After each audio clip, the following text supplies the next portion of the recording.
السلام علیکم، welcome back to my YouTube channel love story novels hub. نظریں بےتاب ہو کر اس کے وجود کا طواف کرنے لگی کہ ایک دم دل بے ساختہ رکا، آنکھوں میں تحیر سمٹ آیا، دل نے جیسے سینے میں سر پٹخا، اپنا وجود ہوا میں محسوس ہونے لگا، کمرے میں آکسیجن کی کمی محسوس ہونے لگی، قدم بری طرح ڈگمگائے تو اس نے ڈریسنگ کا سہارا لیا۔ اس کے جسم میں ہوئی اس نئی تبدیلی نے اسے نئے سرے سے اذیت میں مبتلا کر دیا تھا۔ عزا جلدی سے کمرے سے نکل کر جانے لگی کہ سامنے سے آتے روحان کو دیکھ کر رک گئی۔ بھائی، آپ کہاں تھے؟ میں کافی لے کر آئی تھی آپ کے لیے، وہ روحان کے پاس آتے گھبرائی سی کہنے لگی۔ عزا، میں ایک کال کر رہا تھا اور گھبرائی ہوئی کیوں ہو تم؟ اس نے عزا کے ہاتھ سے کافی لیتے اسے ساتھ لگاتے پوچھا۔ وہ آپ کے دوست کمرے میں تھے، مجھے نہیں پتا تھا، اس لیے میں جلدی سے آ گئی، عزا نے جلدی سے بتایا۔ اچھا، اس میں گھبرانے کی کیا بات ہے؟ دل شیر تھا میرے روم میں، اور تم جاؤ انجوائے کرو، ہم آتے ہیں، تھوڑا راستہ صاف کر دینا اپنے بھائی کے لیے، اس نے شرارت سے کہا تو عزا نے سر کو خم دیا اور مسکراتی ہوئی چلی گئی۔ وہ جب کمرے میں داخل ہوا تو دل شیر ڈریسنگ کے سامنے ٹیبل پر بیٹھا ہوا تھا، آنکھیں سرخ ہو رہی تھیں، شاید بہت مشکل سے اپنے آنسوؤں کو روکا ہو، لیکن ان کے بس میں نہیں تھا۔ اگر منگنی بھی ہوتی تو وہ منگنی ختم کر کے عزا سے دل شیر کی شادی کروا دیتے، لیکن عاشر اور عزا کا نکاح تھا اور عزا اس کے بچے کی ماں بننے والی تھی۔ اس صورت میں وہ اپنے دوست کے لیے کچھ نہیں کر پا رہے تھے، لیکن وہ اسے یوں تڑپتے ہوئے نہیں دیکھ سکتے تھے۔ تم تیار ہو گئے؟ 10 منٹ میں بھی تیار ہو کر آتا ہوں، پھر چلتے ہیں باہر، تب تک تم یہ کافی ختم کرو۔ وہ کپ ٹیبل پر رکھتا الماری سے اپنے کپڑے لیتا واش روم کی طرف بڑھ گیا۔ وہ دل شیر سے نظریں ملائے بغیر واش روم میں گھس گیا۔ دل شیر جیسے ہوش میں آیا، اٹھا اور بیگ سے سگریٹ نکالا اور لائٹر نکالتا بالکنی میں چلا گیا اور سگریٹ پینے لگا۔ یہاں سے لان کا ہر منظر بہت صاف نظر آ رہا تھا۔ وہ لڑکی اس سے بے خبر وہاں اپنوں کے سنگ بیٹھی انجوائے کر رہی تھی۔ اس کے چہرے پر موجود مسکراہٹ بہت بھلی لگ رہی تھی۔ اس کے دل نے اس وقت شدت سے دعا کی، اے اللہ، اگر عاشر کے ساتھ اس کی خوشیاں جڑی ہیں تو آپ ہمیشہ انہیں ساتھ رکھنا۔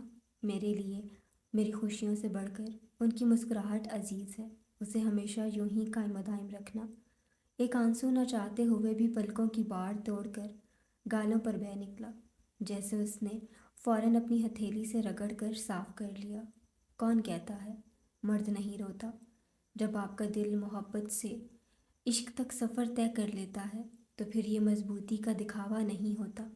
عورت تو ہمیشہ سے محبت سے گندی ہوتی ہے، لیکن عورت میں نرمی بھی ہوتی ہے، اسے جس طرف موڑا جاتا ہے وہ مڑ جاتی ہے، کبھی فیملی کے لیے، کبھی عزت کے لیے، کبھی معاشرے کے لیے، وہ خود کو بدل لیتی ہیں۔ لیکن مرد کو اگر سچی محبت ہو جائے تو پھر وہ اس عورت کو چاہ کر بھی نہیں بھلا پاتا، اس کی جگہ کسی اور کو نہیں دے سکتا، لیکن شرط یہ ہے محبت سچی ہو۔ مردان خانے میں وہ سب سے ملا، دادا جان، بابا زریان۔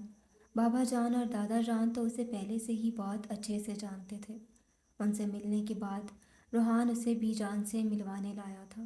ملوانا تو ایک بہانہ تھا، اسے تو بس اپنی خرگوش کو سہرانا تھا۔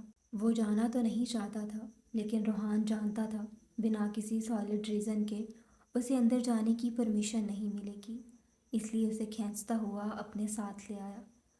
اس نے زریان کو مدد طلب نظروں سے دیکھا، لیکن اس نے چہرہ موڑ کر اسے ہری جھنڈی دکھا دی۔ دل شیر نے اسے گھور کر دیکھا، لیکن وہاں پرواہ کسے تھی؟ وہ اندر جانے ہی لگے تھے کہ آنا اور عزا نے ان کا راستہ روک لیا۔ دل شیر نے ایک نظر اسے دیکھا، جلدی سے نظروں کا زاویہ بدلا، لیکن ہاں، اس بار دوپٹہ اس کے سر پر بہت خوبصورتی سے ٹکا تھا۔ کہاں چلے دیور جی؟ اندر دلہے کی انٹری پر پابندی ہے، آنا نے مسکراتے ہوئے اسے چڑھایا۔ ارے بھابھی صاحبہ، ہم تو صرف آپ کے دوسرے دیور کو بی جان سے ملوانے لے جا رہے ہیں، ورنہ ہمیں کوئی شوق نہیں آپ کی دیورانی کا 1000 بار دیکھا ہوا منہ دوبارہ دیکھنے کا۔ اس نے بھی ہنستے ہوئے فوراً بدلا لیا۔ بھیا، آپ آلے کے بارے میں ایک لفظ نہیں بول سکتے۔ عزا نے چھوٹی سی ناک چڑھاتے غصے میں اپنے بھائی کو گور کر دیکھا۔ دل شیر جو نظریں جھکائے سنجیدگی سے ان کی باتیں سن رہا تھا، اس کے غصے بھری آواز پر مسکراہٹ ہونٹوں پر بکھر گئی۔ آنا نے پہلے دل شیر کو پھر گھور کر روحان کو دیکھا۔ بھولے مت، آپ کی بھابھی کے ساتھ ساتھ ہم آپ کی سالی بھی ہیں، تو اس لیے سوچ سمجھ کر بولیے گا، ورنہ ہم اپنی لڑکی آپ کے ساتھ رخصت نہیں کریں گے۔ آنا نے اسے دھمکایا اور اس کا خاطر خواہ اثر بھی ہوا۔ اچھا نا میری سالی پلس بھابھی صاحبہ، اتنی ظالم تو نہ بنے، کچھ لین دین کر کے بات رفع دفع کرتے ہیں نا۔ روحان نے مسکین سی شکل بنا کر بیچ کا راستہ نکالا۔ بھیا، صرف بھابھی نہیں میں بھی ہوں، ہم دونوں کے ساتھ ڈیل کرنی پڑے گی آپ کو۔ عزا نے جلدی سے یاد دلایا کہ کہیں وہ اکیلے آنا کے ساتھ ڈیل نہ کر لے۔ اچھا اچھا، کتنا چاہیے بتاؤ تم دونوں؟ زیادہ نہیں، بس 3 لاکھ، کیونکہ سب کے حصے میں 1-1 لاکھ تو آنے چاہیے، آنا نے جلدی سے کہا۔ 1-1 لاکھ مطلب ٹوٹل 2 لاکھ، لیکن یہ 1 لاکھ ایکسٹرا کس خوشی میں؟ روحان نے جیب سے کیش نکالتے ہوئے کہا، جو اس کے پاس صرف 1 ہی لاکھ تھے۔ یار مدد کر تھوڑی، اس نے دل شیر کے سامنے ہاتھ کیا۔ دل شیر نے اپنا پرس نکال کر اس کے ہاتھ میں رکھ دیا۔ 1 لاکھ میرے، ایک بھابھی کے، ایک خالے کے۔ عزا نے روحان کی انفارمیشن میں اضافہ کیا۔ روحان نے گھور کر دونوں کو دیکھا۔ یہ سالی اور بہن کا تو سمجھ آتا ہے، لیکن دلہن کو کس چیز کا نیک چاہیے؟ بھائی نہیں جانا ہمیں اندر، واپس چلتے ہیں دل شیر۔ وہ دل شیر کا ہاتھ پکڑے مڑنے لگا کہ فوراً عزا نے آگے بڑھ کر اس کا وہی ہاتھ پکڑ لیا جس سے اس نے دل شیر کا ہاتھ پکڑا تھا۔ بھیا پلیز رکے نا، اچھا بس ہمیں دے دیں، اپنی بیوی کو آپ سنبھال لیجیے گا۔ دل شیر تو اس کے ہلکے سے لمس پر ہی رک گیا تھا۔ دھڑکنوں نے اچانک سے ادھم مچا دیا تھا۔ روحان نے ان سے کیا ڈیل کی کیا نہیں اسے پتہ نہیں چلا، بس وہ ان کے ساتھ اندر چلتا گیا۔ بی جان ان کو راستے میں ہی مل گئی۔ ارے میرا بچہ آیا ہے، ادھر آؤ میرے پاس بیٹھو، بی جان نے دل شیر کو اپنے ساتھ بٹھاتے ہوئے کہا۔ دل شیر ان کی اتنی محبت پر ہلکے سے مسکرا دیا۔ روحان ان کو وہاں چھوڑتا آگے اپنی دلہن کی طرف بڑھ گیا، جو خوبصورتی سے اس کے نام پر سجی بیٹھی تھی۔ آج سج سنور کے اس پر الگ ہی روپ آیا تھا۔ روحان سے صبر کرنا مشکل ہو گیا۔ اس کا بس نہیں چلا کہ وہ اسے سب کے سامنے سے اٹھا کر اپنے کمرے میں لے جائے۔ بس وہ آگے بڑھا اور موقع کا فائدہ اٹھا کر اس کے ساتھ ہی بیٹھ گیا، کیونکہ اس وقت گھر میں سے کوئی بھی اس کے ساتھ نہیں تھا، بس کچھ رشتہ دار لڑکیاں تھیں۔ روحان کے اپنے اتنے پاس آ کر اچانک بیٹھنے پر وہ گھبرا گئی اور خود میں سمٹ گئی۔ وہ بالکل اس کے ساتھ لگ کر بیٹھا تھا۔ سننے میں آیا ہے کہ کوئی ہم سے نیک لینے کے لیے بہت بےتاب ہو رہا ہے۔ اس نے تھوڑا سا حالے کی طرف جھک کر اس کے کان میں سرگوشی کی۔ اس کے اتنے پاس آنے پر حالے کا دل سینے میں اچھلنے لگا۔ اس نے گھبرا کر اپنے سینے پر ہاتھ رکھا۔ روحان نے بہت گہری نظروں سے اپنی خرگوش کو دیکھا، جو اس کے ذرا سے پاس آنے پر ہی لال پیلی ہو جاتی تھی۔ لیکن یہ نیک تو آپ کو تب ملے گا جب آپ پور پور میرے نام پر سجی، میرے کمرے میں میرے بستر پر بیٹھی، میری تمام تر تشنگی کو دور کر کے میرے دل کو سکون پہنچائیں گی۔ روحان کے اس طرح کے بے باک جملے پر اس کے اوزان خطا ہو گئے۔ اس کی گرم سانسوں سے اسے اپنا کندھا جھلستا ہوا محسوس ہوا۔ اسے لگا اگر وہ وہاں سے نہیں ہٹا تو وہ وہیں اپنی جان کی بازی ہار جائے گی۔ اس کے بعد جو اس نے کیا اس کی کسی کو بھی اس سے امید نہیں تھی۔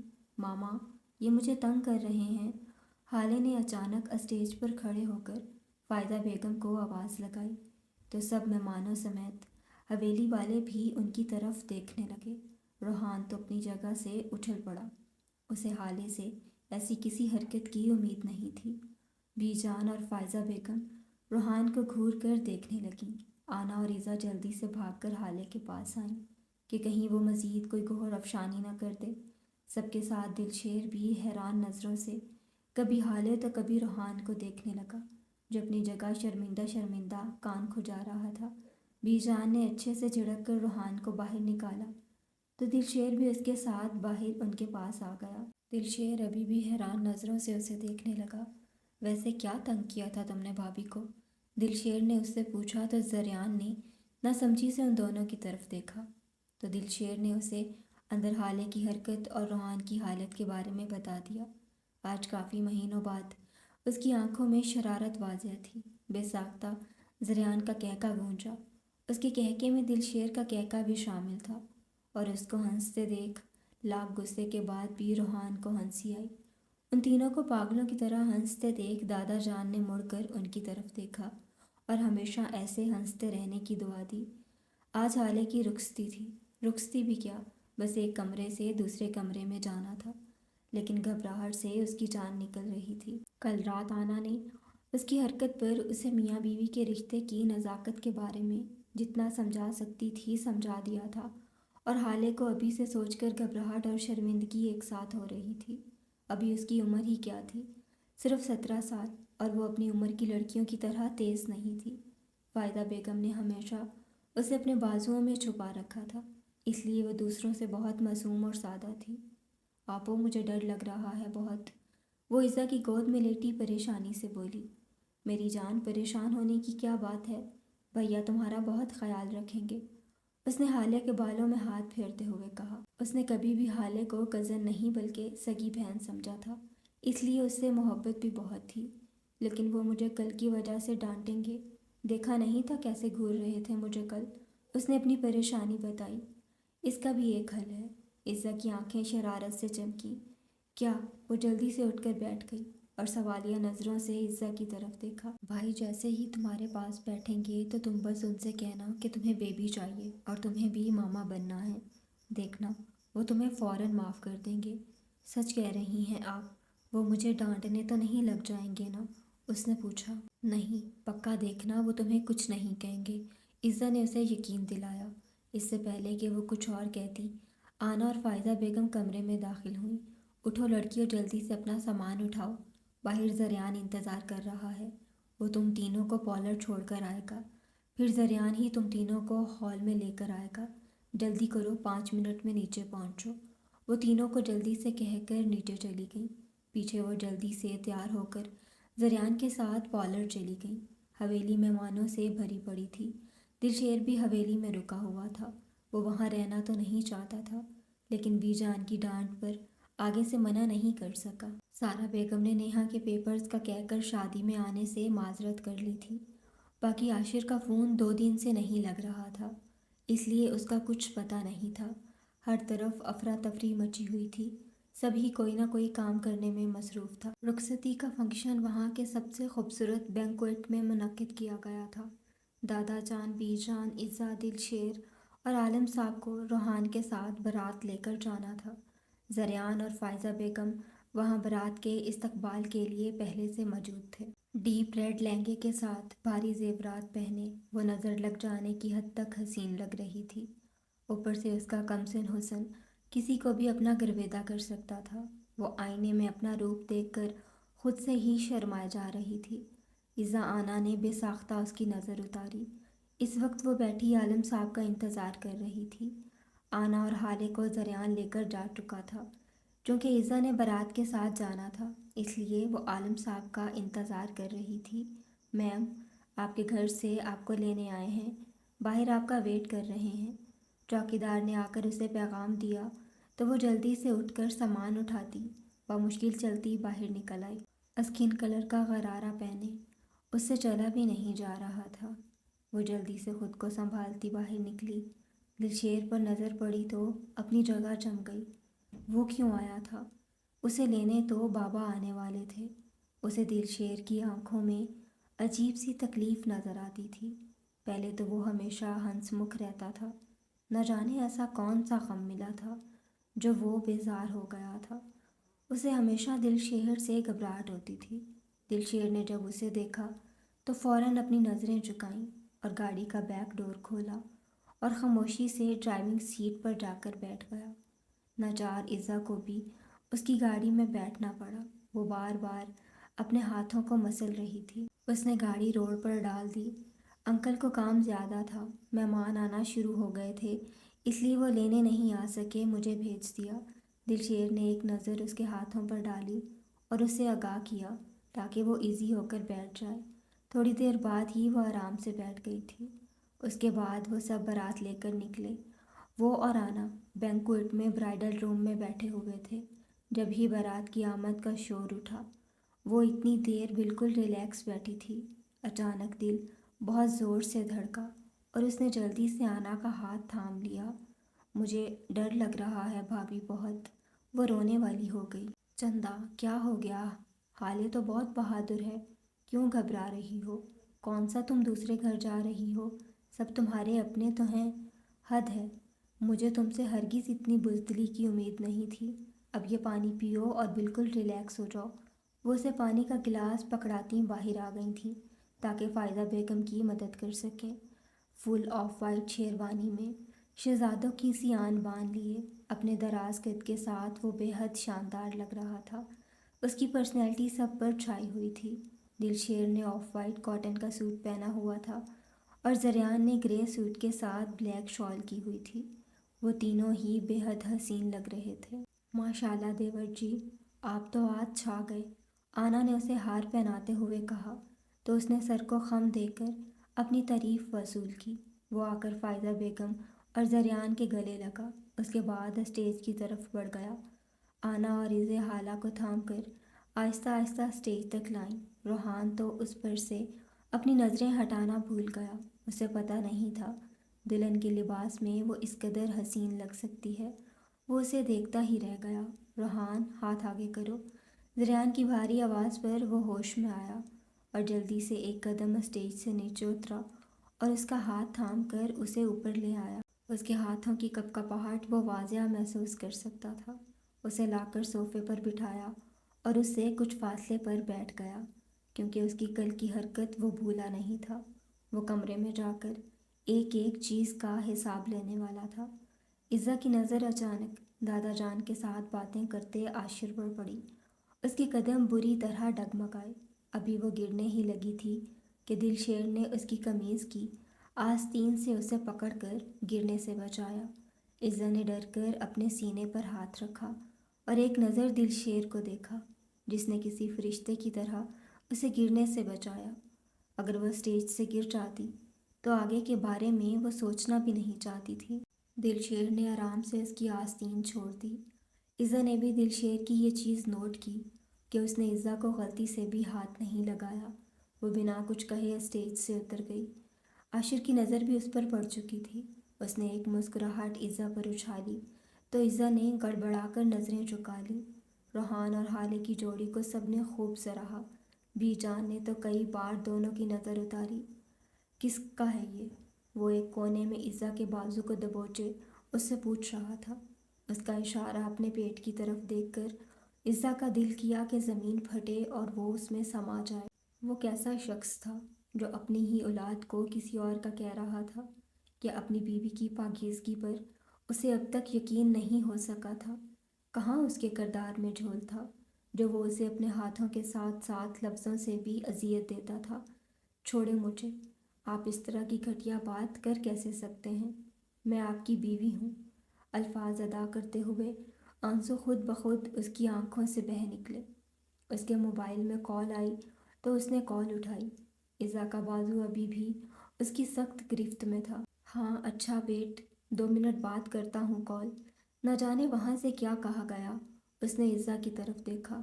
بس چپ کرو اب یہ رونا دھونا، رات کو بات کرتا ہوں تم سے، اب جاؤ یہاں سے۔ اس نے ناگواری سے عزا کو جانے کو کہا۔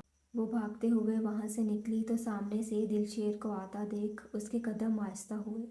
اس نے جلدی سے اپنا چہرہ صاف کیا اور اس کے پاس سے گزر گئی۔ دلشیر ایک کال ریسیو کرنے اس طرف آیا تھا، لیکن عزا کو روتا دیکھ اس کا دل دکھا تھا۔ وہ کیوں رو رہی تھی؟ لیکن اسے حق نہیں تھا کہ وہ اس سے سوال کرے، اس لیے پریشانی سے آگے بڑھ گیا۔ Yes my love, darling, just be patient for a few days. Dilsher نے آواز کی سمت دیکھا۔ یہ وہی لڑکا تھا جس سے عزا کی شادی ہوئی تھی۔ Love you too baby. Dilsher کو حیرت ہوئی، وہ کس سے اتنی محبت کا اظہار کر رہا تھا؟ اسے عزا کا روتے ہوئے جانا بھی یاد آیا۔ کیا وہ خوش نہیں تھی عاشر کے ساتھ؟ اس سے آگے وہ سوچنا ہی نہیں چاہتا تھا۔ وہ وہاں سے نکل گیا۔ باہر آیا تو عزا آنا کے ساتھ مل کر روحان کو گھیرے ہوئے تھی۔ پتہ نہیں کون کون سی رسمیں کر کے اس کو لوٹ رہی تھی۔ اب اس کے چہرے پر مسکراہٹ تھی۔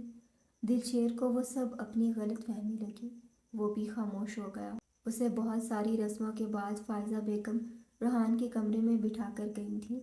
کمرہ بہت خوبصورتی سے سجایا گیا تھا۔ اس کی ہتھیلی پسینے سے بھیگ گئی تھی۔ گھبراہٹ اس کے چہرے سے عیاں تھی۔ روحان اچھا خاصا آنا اور ایزا سے لٹ کر کمرے میں آیا تھا۔ وہ دشمن راہ اس کے بستر پر اسی کے لیے آج سج سنور کر بیٹھی تھی۔ وہ قدم قدم چلتا اس کے پاس آیا۔ اس کے ہر قدم پر حالے کو اپنا دل بند ہوتا محسوس ہوا۔ وہ کھسک کر پیچھے ہوئی۔ روحان اس کے پاس بیٹھا اور اس کا ہاتھ تھام لیا۔ حالے کو لگا بس وہ اگلی سانس نہیں لے پائے گی۔ اس کی دھڑکنوں کی آواز دور بیٹھے بھی روحان بخوبی سن سکتا تھا۔ وہ تھوڑا سا اس کے قریب ہوا۔ حالے نے زور سے اپنی آنکھیں میچ لیں۔ آنکھیں کھولو حالے اور میری آنکھوں میں دیکھو۔ روحان کی بھاری گھمبیر آواز کمرے میں گونجی۔ روحان کی آواز پر اس کے جسم پر کپکپی شروع ہو گئی۔ اس نے آنکھوں کو اور زور سے میچ کر نفی میں سر ہلایا۔ آنکھیں کھولو حالے، کل رات کی سزا بھی تو دینی ہے تمہیں۔ اس کی سرد آواز پر حالے نے ڈر کر جلدی سے آنکھیں کھولی۔ وہ سرخ آنکھوں سے اسے ہی گھور رہا تھا۔ وہ واش روم دیکھ رہی ہو نا؟ اس نے واش روم کی طرف اشارہ کیا۔ حالے نے جلدی سے ہاں میں سر ہلایا۔ آج پوری رات اکیلے وہاں بند رہو گی تم، یہ تمہاری سزا ہے۔ اس کی سرسراتی ہوئی آواز پر حالے نے پھٹی پھٹی آنکھوں سے اسے دیکھا۔ اس کی آنکھوں میں موٹے موٹے آنسو چمک رہے تھے۔ روحان مجھے معاف کر دیں۔ روحان کے گھورنے پر اس نے اپنا جملہ درست کیا۔ معافی نہیں ملے گی، تم جانتی ہو نا میں کون ہوں تمہارا۔ پھر بھی سب کے سامنے تم نے مجھے شرمندہ کیا۔ اس نے گہری سنجیدگی سے کہا۔ دل تو حالے کے خوف زدہ چہرے پر کہکے لگانے کا تھا، لیکن اسے ڈرانا بھی ضروری تھا تاکہ آئندہ اس کی عزت کا فلودہ نہ کرے۔ وہ اٹھا اور حالے کا ہاتھ پکڑ کر اٹھانے لگا۔ روحان مجھے ماما بننا ہے۔ وہ جو اسے اٹھانے لگا تھا اس کی بات پر جھٹکے سے مڑا اور پھٹی پھٹی آنکھوں سے اپنی چھوٹی سی بیوی کو دیکھنے لگا۔ یقیناً یہ اس کے دماغ کی کارستانی نہیں ہو سکتی تھی۔ اسے چند پل لگے تھے سمجھنے میں۔ وہ واپس اپنی جگہ پر بیٹھ گیا اور پرشوق نظروں سے حالے کو دیکھنے لگا، جو اپنا منہ کھولے اسے ہی دیکھ رہی تھی۔ اس نے 2 انگلیوں سے اس کا منہ بند کیا۔ دل تو کر رہا تھا اسے اپنے طریقے سے بند کرے، لیکن تھوڑا صبر کرنا بھی ضروری تھا۔ تمہیں سچ میں ماما بننا ہے؟ اس نے خمار آلود نظروں سے اسے دیکھا۔ حالے نے زور زور سے ہاں میں سر ہلایا۔ آپو اور بھابھی نے کہا ہے کہ میں آپ سے بیبی مانگوں۔ مجھے بیبی بہت پسند ہے روحان۔ اس نے جلدی سے روحان کو بتایا، جیسے وہ اسی وقت اسے بیبی لا کر دے دے گا۔ میری جان بہت معصوم ہے۔ اس نے جھک کر اس کے ماتھے پر پیار کیا تو حالے خود میں سمٹ گئی۔ بیبی لانے کے لیے میں جو بولوں گا تمہیں کرنا پڑے گا، کرو گی نہ جانا؟ اس نے حالے کے گال کو انگلی سے چھوتے کہا۔ میں سب کروں گی۔ حالے نے اس کا ہاتھ پکڑ کر کہا، جیسے اسے کتنی ہی جلدی ہو بیبی کی۔ ایسے مت دیکھو روح من، تمہاری یہ آنکھیں مجھے ہوش و حواس سے بیگانہ کر دیتی ہیں۔ تمہارے یہ لب مجھ پر نشہ سا طاری کر دیتے ہیں۔ ایک بار چھونے کے بعد بھی کئی دنوں تک پیاسا سا رہتا ہوں۔ وہ مدہوشی سے اسے بیڈ پر لٹائے اس پر جھکایا۔ حالے نے بیڈ شیٹ کو مٹھیوں میں بھیج لیا اور آنکھیں سختی سے میچ لیں۔ دھڑکنوں نے آج شور مچانے کی قسم کھائی تھی۔ میں بہت پیاسا ہوں، آج مجھے سیراب کر دو میری جان۔ روحان نے اس کا گلال چہرہ سہلاتے ہوئے محبت بھری سرگوشی کی۔ حالے نے اس کا وہی ہاتھ سختی سے تھام لیا اور بند آنکھوں سے ہی نفی میں سر ہلایا۔ روحان نے اسے اپنا ہاتھ چھڑایا اور ایک ایک کر کے اس کی جویلری اتارنے لگا۔ اس کی انگلیوں کے لمس سے اسے اپنی جان نکلتی ہوئی محسوس ہوئی۔ روحان نے اس کا دوپٹہ اتار کر صوفے پر پھینکا اور اپنی شیروانی اتار کر دوبارہ اس پر جھک گیا۔ اس کی گردن پر لب رکھے اس نے جھٹ سے آنکھیں کھولیں اور اسے ہٹانے کی کوشش کی، لیکن وہ اور اس کے قریب ہو گیا۔ مجھے مت روکو میری جان، مجھے خود میں گم کر لو اور مجھے دنیا سے بیگانہ کر دو تاکہ میں تمہارے سوا کچھ نہ دیکھوں نہ کچھ سوچوں۔ وہ سرگوشی میں اس کے کان پر بول رہا تھا۔ روحان کے ہونٹ گردن پر بہت بے باکی سے سفر کر رہے تھے۔ روحان نے اس کا چہرہ تھوڑی سے پکڑ کر اوپر کرتے ہوئے اس کے ہونٹوں کو بے چینی سے دیکھا اور اگلے ہی لمحے ان پر جھک گیا، ان ہونٹوں کا رس پینے لگا۔ حالے نے اس کی پیٹھ پر ناخن گاڑے، اسے دور کرنے کی کوشش کی، لیکن وہ اپنے کام میں مگن رہا اور اپنے ہاتھوں کو اس کے جسم پر کھلا چھوڑ دیا۔ جو بے باکی سے اسے چھونے لگے تھے۔ روحان نے کچھ پل کے لیے اسے چھوڑا تو وہ لمبے لمبے سانس لینے لگی۔ پلیز نہیں کریں، مجھے ڈر لگ رہا ہے۔ اس نے روحان کے سینے پر ہاتھ جمائے کہا۔ چہرہ شرم سے لال تھا اور آنکھیں خوف زدہ۔ میں تمہارا ہر ڈر سمیٹ لوں گا، مجھے مت روکو۔ وہ اس کے کندھے سے شرٹ نیچے کرتے بھاری آواز میں بولا۔